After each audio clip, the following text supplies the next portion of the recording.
Kalah oleh si cerdik, karya Atisah.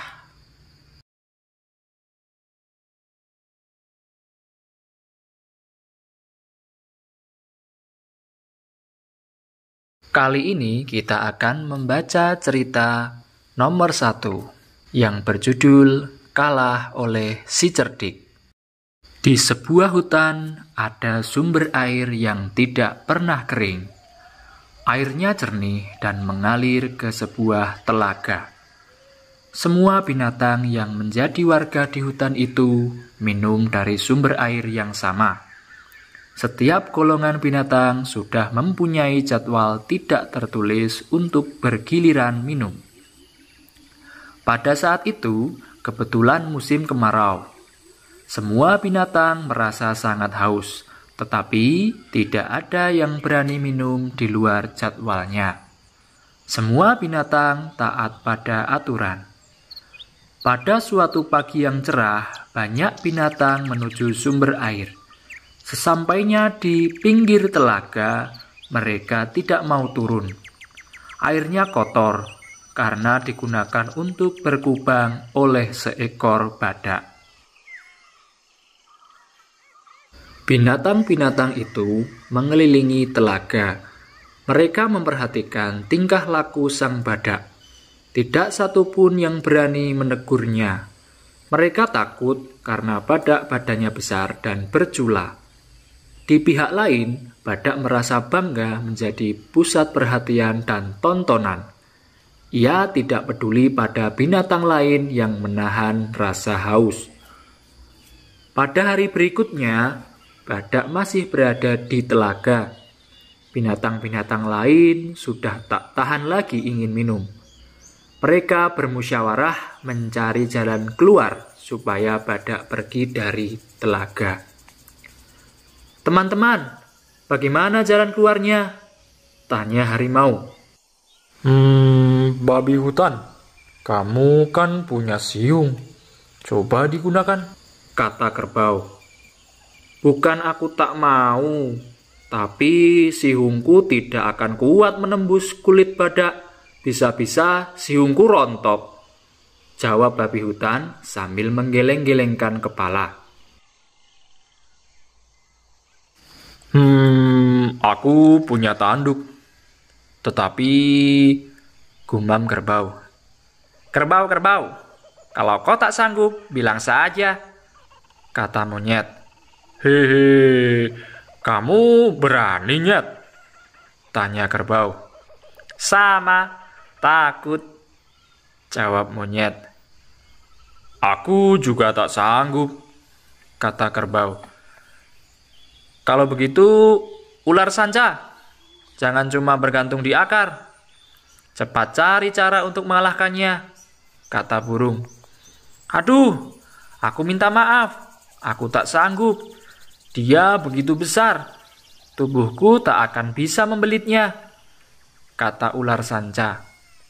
Suasana menjadi sepi sebab tidak ada lagi yang berani melawan sang badak. Mereka hanya bisa saling memandang. Tiba-tiba harimau berkata, "Jika kita tidak sanggup, kita minta tolong pada sang kancil saja. Walaupun badannya kecil, otaknya pintar. Setuju?" "Setuju," jawab binatang yang lain serempak. "Bagaimana kancil?" tanya harimau sambil melihat kancil.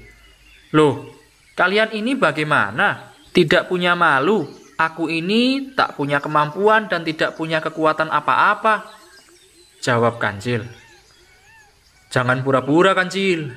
Kami percaya kamu bisa mengalahkan si badak," kata banteng.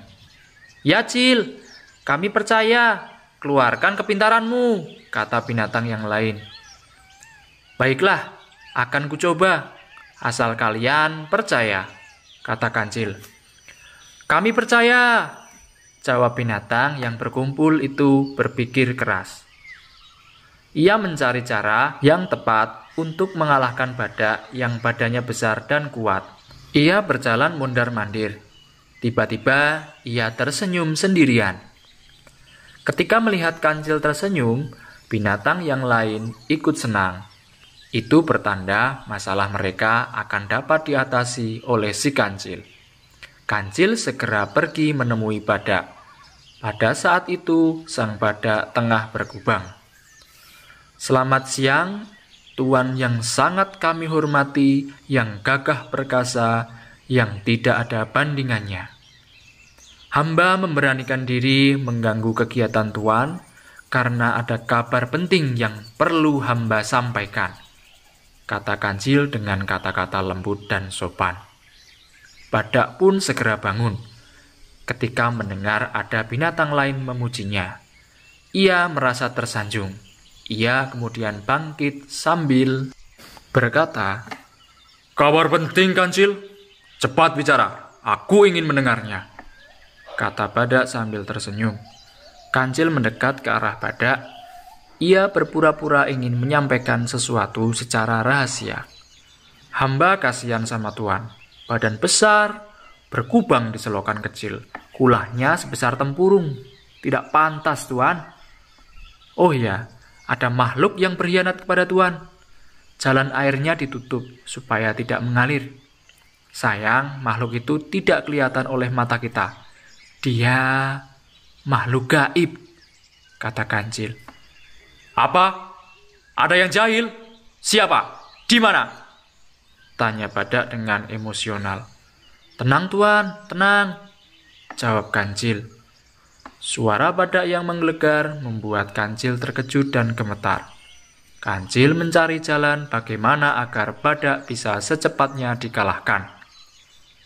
"Tuan, makhluk gaib itu berada di dalam pohon terep," kata kancil sambil menunjuk sebatang pohon di depan badak. "Ah, yang benar," tanya badak. "Benar Tuan, Tuan harus mengawasi mereka dengan cara berdiri di bawah pohon terep itu setengah hari. Kemudian setengah hari lagi barulah Tuan berkubang di telaga.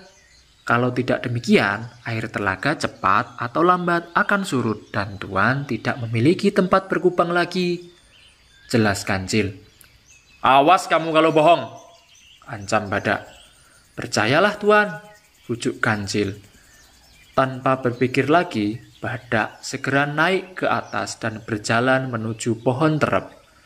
Ia pun mengawasi pohon itu selama setengah hari. Sementara itu, binatang yang lain satu persatu berdatangan untuk minum air telaga. Ketika badak telah selesai mengawasi pohon terep, ia kembali menuju telaga. Sementara binatang yang lainnya meninggalkan telaga.